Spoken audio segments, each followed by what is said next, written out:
Take your mind into the wonderful world of physical, emotional, psychological, and spiritual wellness.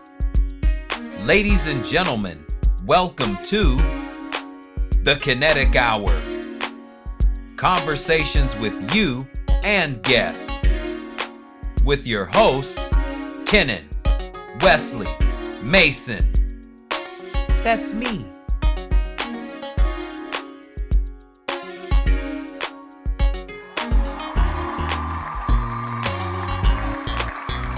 All right. Good morning, good afternoon, and good evening, and welcome to a brand new edition of the Kinetic Hour. I am your host, Kenan Wesley Mason. Welcome one, welcome all.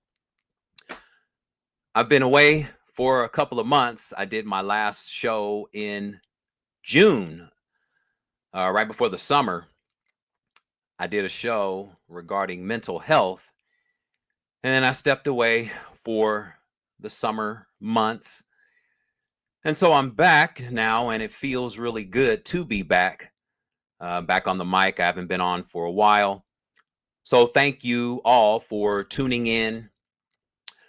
As usual, go to my YouTube channels and subscribe.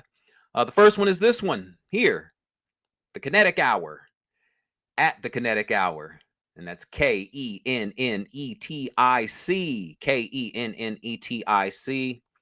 The Kinetic Hour. Make sure you subscribe. Hit the notification button. Like all the videos. Go to past shows. Like them. Tell everyone that you know about the Kinetic Hour, as I do the best that I can to bring you the best in internet podcasting. It's not called internet radio anymore. It's called podcasting. So I'm doing the best that I can to bring you my 2 cents of information for all of you to consider. So the Kinetic Hour and my other YouTube channel, which is Kinetic Fit and Wellness Info at Kinetic Fit, both on YouTube. The Kinetic Hour and Kinetic Fit and Wellness Info at Kinetic Fit. And once again, that's Kennetic. Tell everyone that you know to subscribe to both channels and just follow me. We're simulcasting as well. We're simulcasting on Instagram, simulcasting on Facebook, and simulcasting on LinkedIn. So welcome to everyone watching on all 3 platforms, and welcome to everyone in the Facebook groups that I'm a part of. And yeah, so there's a lot that's been happening. And but the first thing that I want to do, because I have everything set up, I've been away for a while. Got my notes here about some things that I want to talk about. I got my wine here, and I'm ready to talk.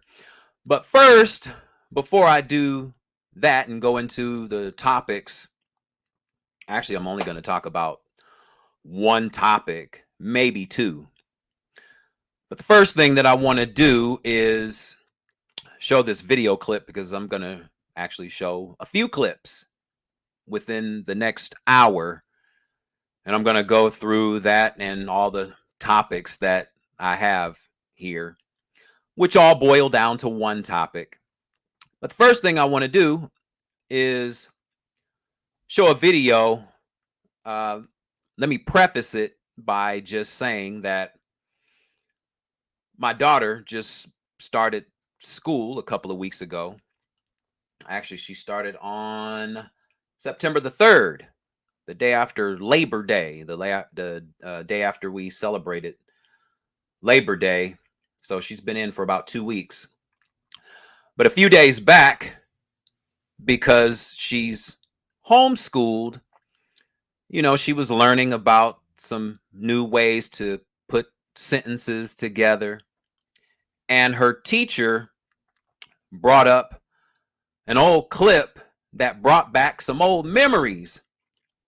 So just in honor of the child in me and the child in all of us, I'm going to play this clip, and and hopefully it may bring back some memories for a lot of you as well. So I'm just going to play this clip here, and this is good. Some of you may remember this, but I'm glad that it was introduced to my daughter. Check this out. As your body grows bigger, your mind must flower. It's great to learn, 'cause knowledge is power. In Schoolhouse Rocky, the chip on the block of your favorite schoolhouse, Schoolhouse Rock. You've been waiting for Conjunction Junction.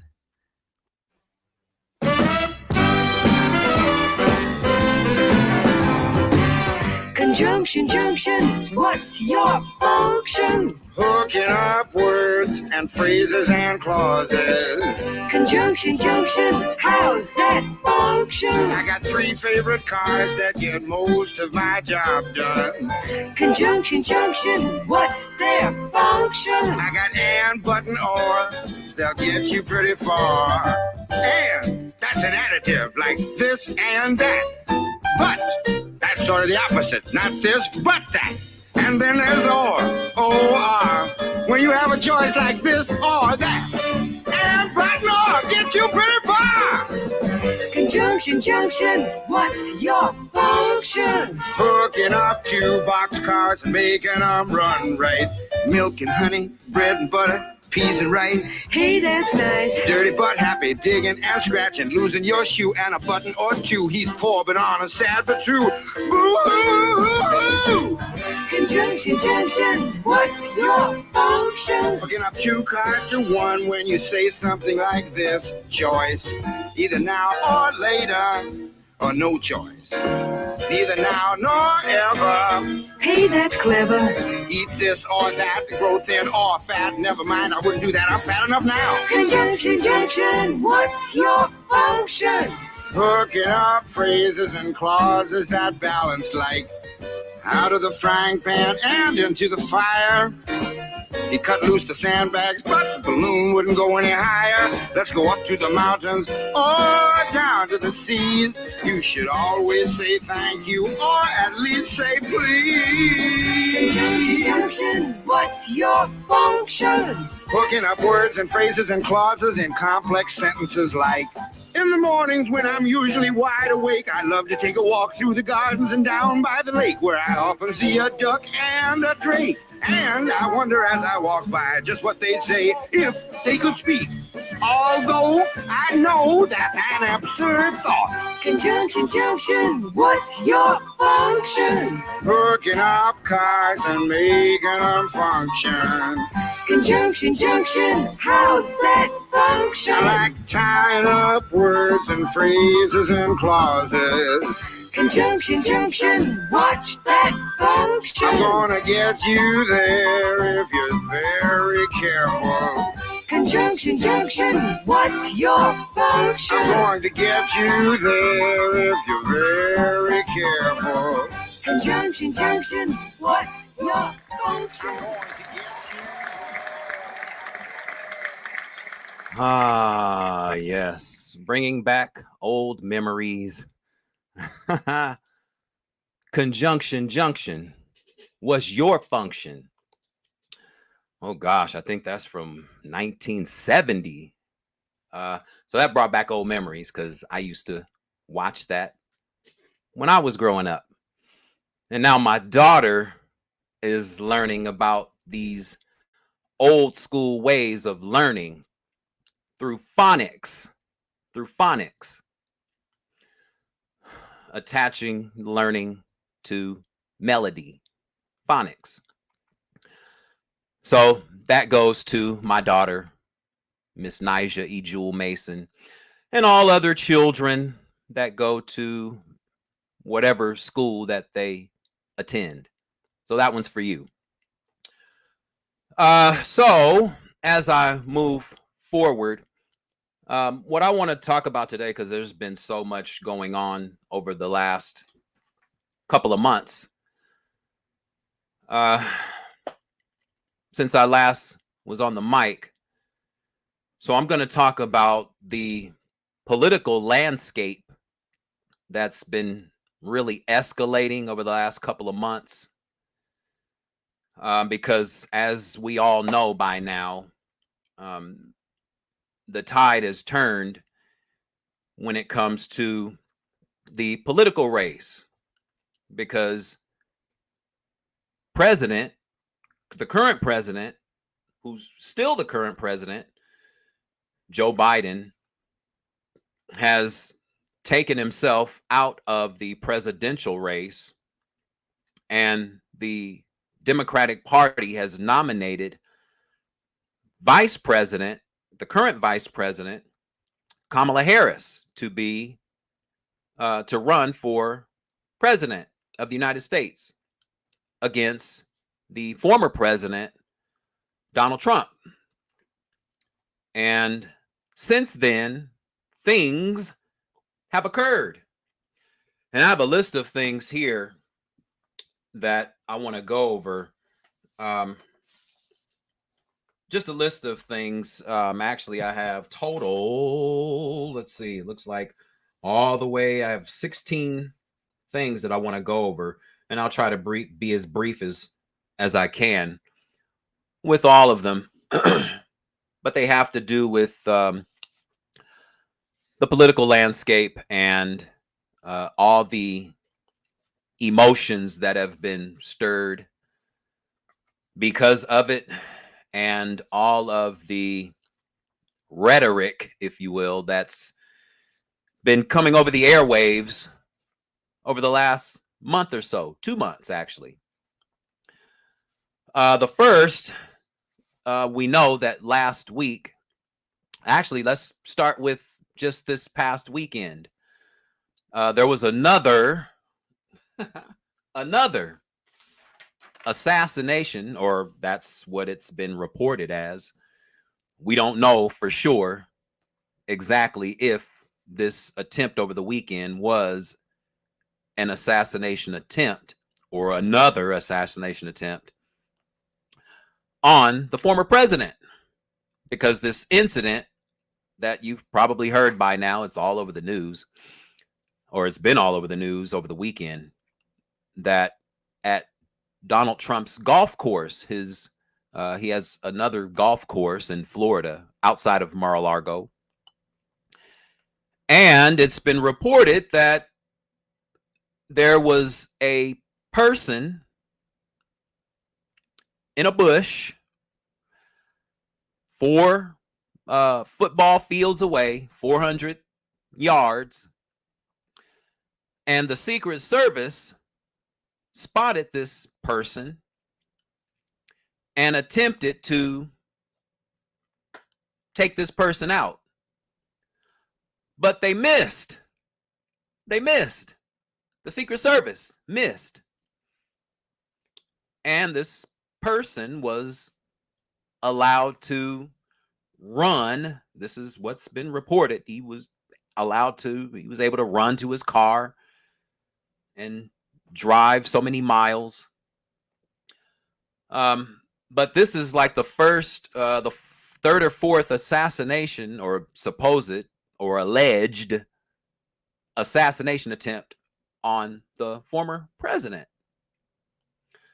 And I want to go back to the first attempt, because many people, including myself, have still questions about the first assassination attempt. Because if you notice, the Donald's ear is perfectly healed, as if nothing ever happened. I mean, there's no scar, no kind of wound or anything. And it's been like this. I first noticed it when Donald attended the forum for the Black journalists about a month ago. That's when I first noticed it.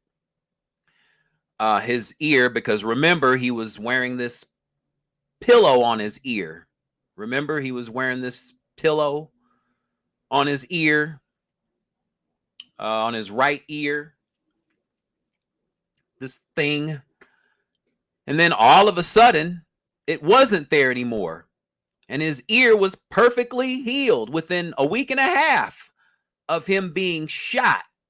Or that's what we've been told, that he was shot in the ear.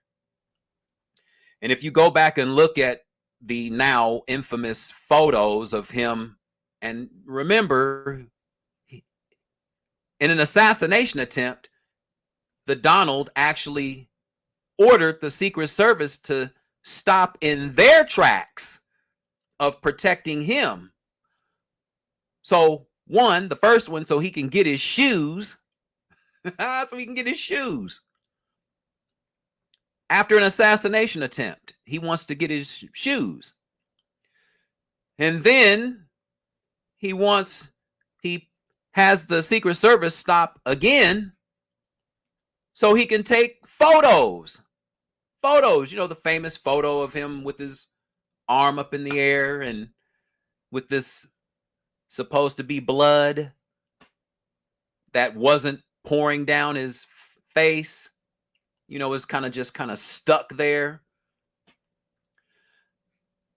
The report was that Donald was shot by an AR-15 military assault rifle. If anyone is shot with a military rifle such as an AR-15, there's going to be literally blood dripping. There was no blood dripping. And if you notice, the Donald, after the shots were fired, you saw all the Secret Service hover over him. Now, this is just a theory. This is just a theory.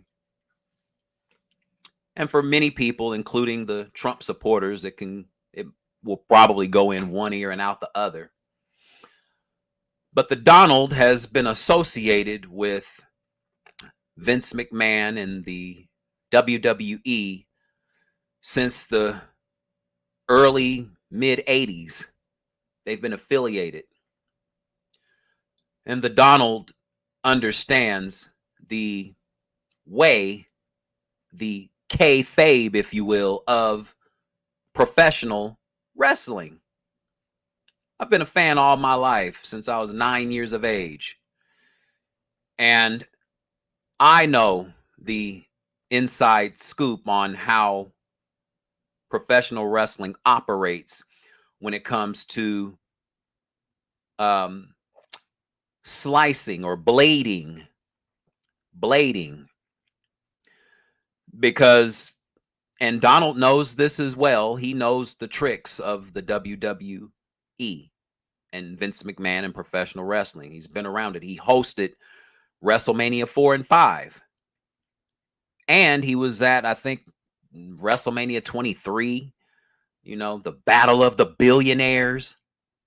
So he understands how you can literally convince people of a specific reality.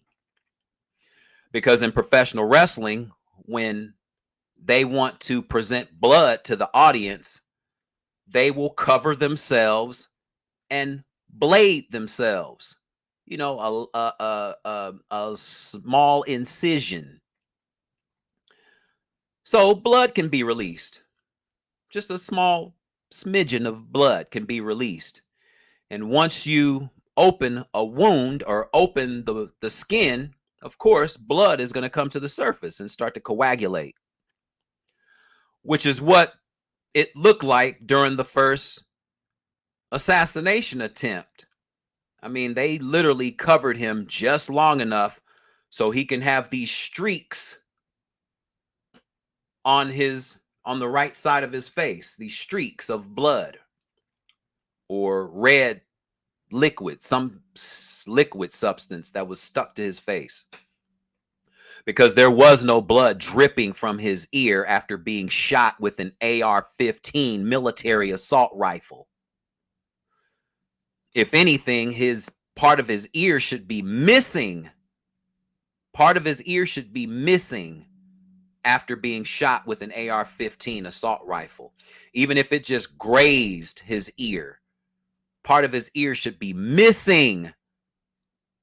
Similar to Evander Holyfield, part of his ear should be missing right now.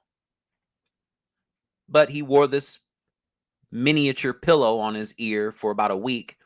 And then when he went to that black journalist convention, that piece wasn't there, and his ear was perfect, as if it hadn't been touched at all. But it's just a theory. Just a theory.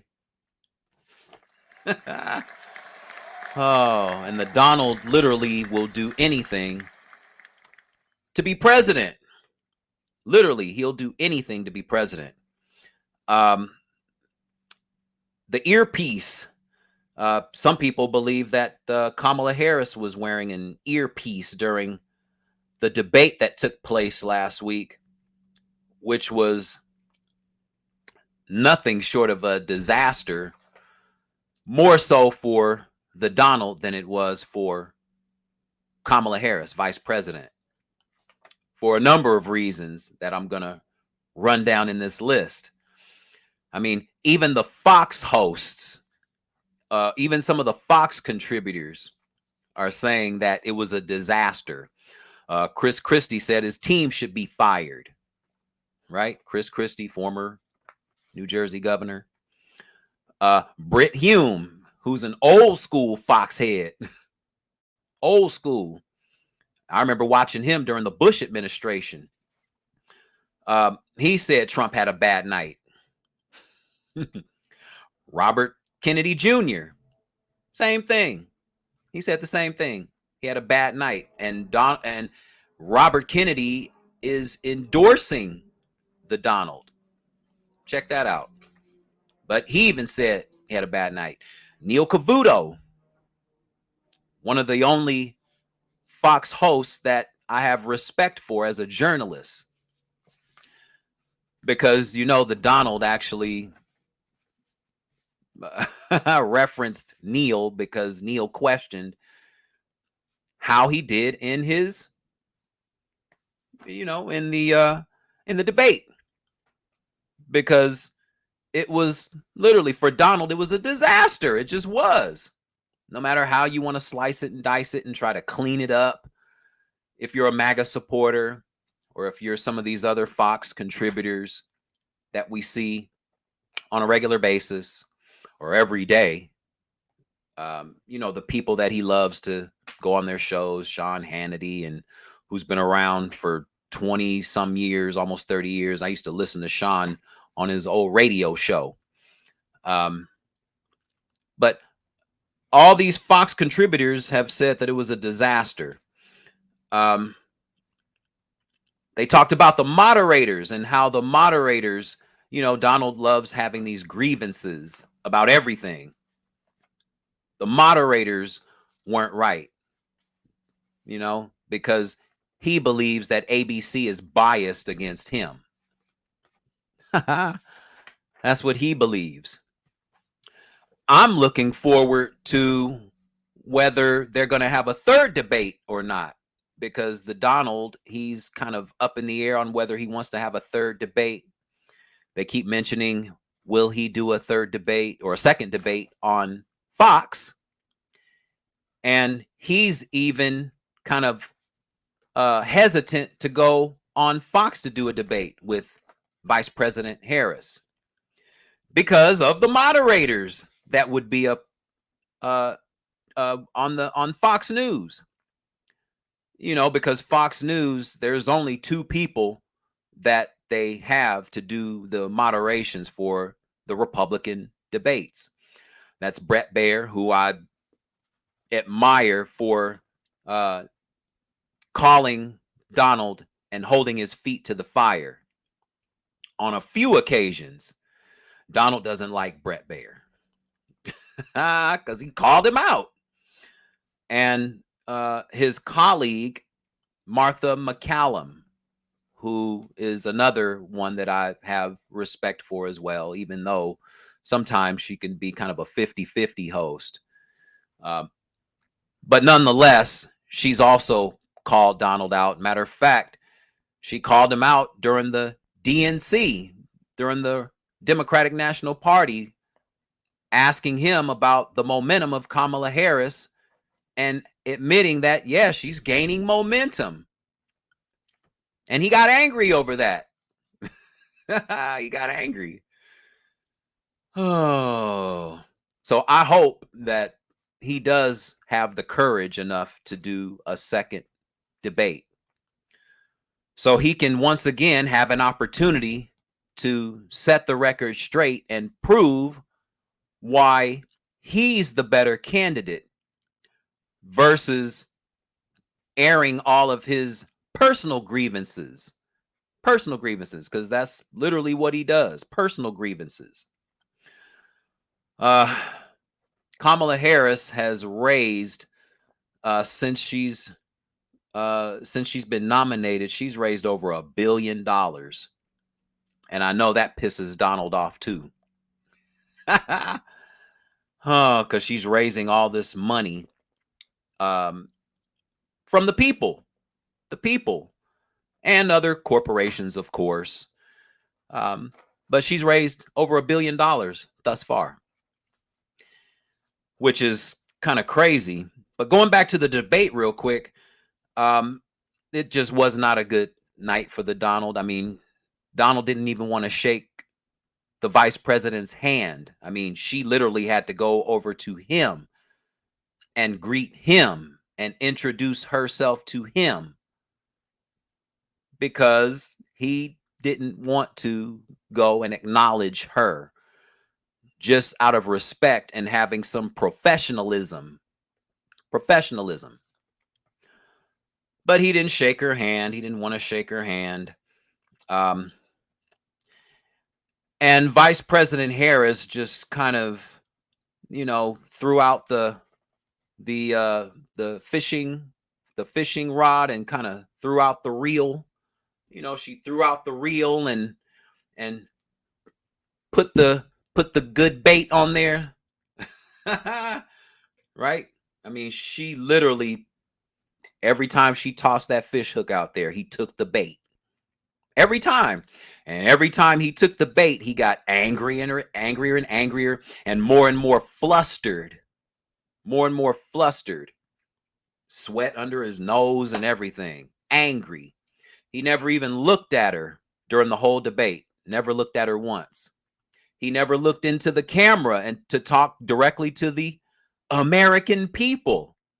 He didn't do that. It was anger.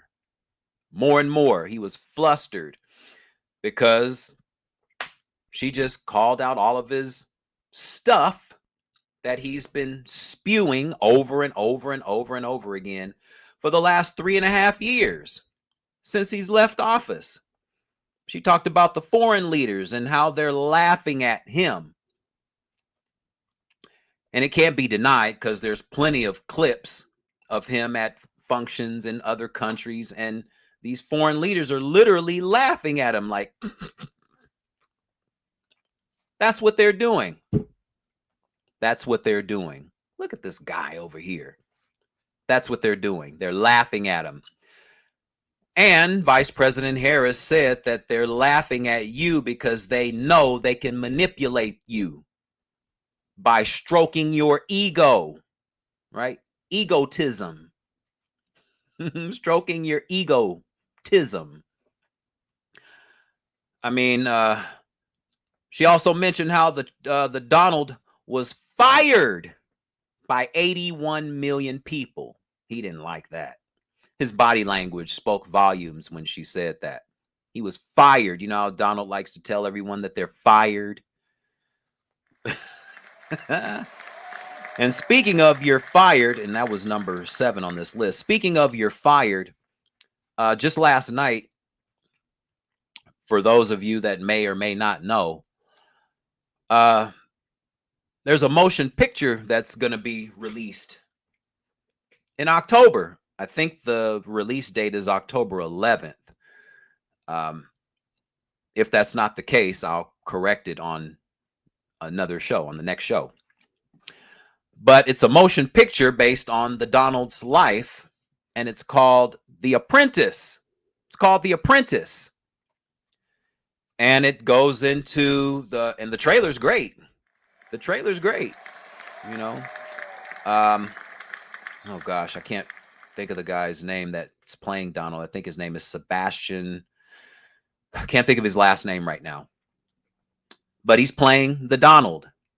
And they're going back into his whole history of his career, going back to the 70s when he first started. And it might even go back into his childhood, just so we can get a somewhat of an understanding of how he got started and how his mind has been shaped and how his reality has been shaped based on the people that influenced him, during his younger years. So The Apprentice, that's a movie coming out pretty soon. Another thing, before I go back to this list here, which I'm about halfway done. Last night I watched a movie called Civil War. Civil War.